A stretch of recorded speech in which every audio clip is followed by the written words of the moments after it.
Hello. My name is David Hicks. I'm a service designer, and tonight I'd like to speak to you about collaboration and co-creation. I spoke to my mother about sex. Well, I didn't mean to speak to her about sex, but she said, "What are you doing tonight?" And I told her where I was, and she said, "Why do you want to speak to people about sex?" I said, No, it's Pecha Kucha. She's still trying to work that one out, but it did give me an idea for my talk that was very much about people working together. So it's co-creation, not procreation. There's only a small fucking difference, understand. So the odd couple had turned up at a client with somebody who I was working with, and the client said, "What do you do?" I said, "Business factor, service design." He said, "Okay, I get that." I said, "What does your partner do?" "She's research." He said, "Oh, well, you're the odd couple. Will I buy that?" And we thought, well, actually, that is a very, very good way into client, because you're offering two different perspectives. These are, if you don't know, the Stanton Warriors, who, great respect to them, new children, play the music, gets them to sleep, although the lyrics are pretty dodgy. But mixing, mashing, and all sorts of stuff is very much about what co-creation and collaboration is all about. Now, you've got to have a little bit of direction about it. There's absolutely no point in two people, which is probably the minimum number you can collaborate with, going in different directions. So you have to be absolutely clear about what the project goal is, and make sure that the client is clear about where they're going as well. This is a workshop, as you can probably tell, a man with long hair and a beard. You have to have one of them in a workshop, or they don't work. So what we did here was got the client to put together on a wall all their different ideas, where they got to so far. Funnily enough, the man with the beard and the long hair didn't have many ideas. All this is about money, but let's not be too self-centered here. It's not about money for you. It's really about value, adding value to the client project, adding value to your learning, adding value to the overall client fee that they've paid for at the end of that. So think about money, but think of it in terms of the client, try and stand in the client's shoes. Collaboration and co-creation is very good. So collaboration from the point of view, you working with something else on a project. Co-creation, looking for the client's end users to be involved. So if you can help the client do this, you will raise yourself from the dusty sands at the bottom to a more guru level at the top, because clients are looking to do much more with much less at the moment, I'm sure you're aware. So this is a client's view of the world. This is why they're looking, although they don't know it, for a collaborative approach. This is how they see the world. This is a bit of a dusty shack. They know there's a lot more out there in the Great Plains, but they don't really know what the rest of the view looks like or how to get to it.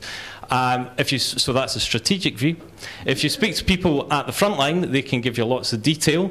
This is, I thought it was quite good. It looks like a map, but it's not. It's a painting. But people can tell you clearly about the detailed view, and the problem is neither twain shall meet.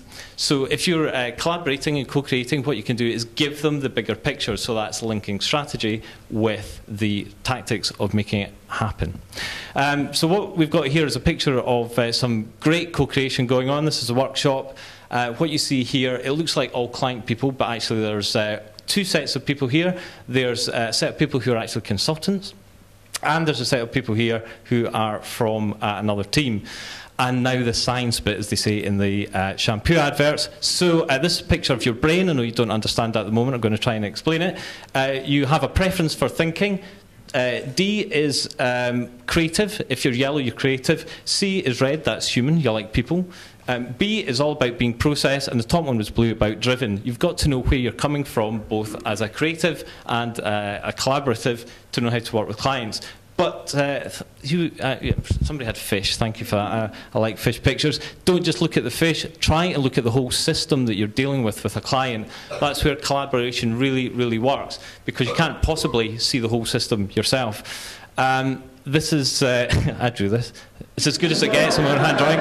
Okay, this is about going more customer focused. This is about going more expert focused. So if you're here, you are a company that really takes internal views only. If you're up at that DIY corner, that's trying to get people who are outside the company to give you a view of what you're doing and how it all works.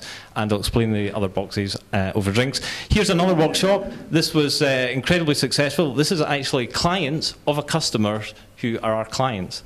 And what they're doing is working around different tables here, and they've got different activities in each of the table, and they build on the different activities to try and create more value from their brainstorming.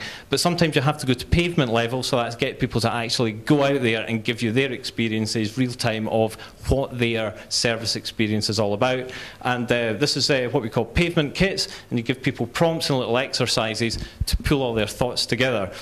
I didn't draw this because that's far too good for me, but this is about making things visual, and it's something that I'm collaborating in with other people to try and get the outcomes of projects made visual so people can get engaged with it, are able to add into it and understand things like timelines, and not just the content but the process you went through as well. Something we experimented with was making things 3D, so it's almost like really early stages of prototyping, and making it a lot more engaging so things move, and you also see how all the pictures interact, and people can write comments, and there's already comments there been printed on the back so people can navigate that themselves. Twister, of course, if you're co-creating or collaborating, yes, there has to be some rules. And there's 10 rules, can't quite remember what they are, but the first 3 are really important, and the bottom ones, 8, 9, 10, not really so important. But you have to have respect for each other. You have to understand when you're collaborating how the other person thinks and works, and where you can add value together. This is my son's butterfly. You've heard of Damon Hirst butterflies. This is Oliver's butterfly. Oliver is 2.5. He said, "What are you doing tonight?" I told him. He said, "I wanted to get a picture on the gallery wall." There you go. I didn't do this with him. My wife, Anne-Marie, who's sitting there in the audience, she did this. Great small collaboration. There you go. He got his picture on film, on photograph. And I want to leave myself with a question about how do I take all this forward, because I've been doing some collaborative work and already speaking to some of the other speakers. There's definitely an appetite for it. And what I'd quite like to do is speak to some other people who might like to collaborate in service design after this. But I'm going to be so shocked because I've had a really hell of a week that I won't know what to say, so bear with me.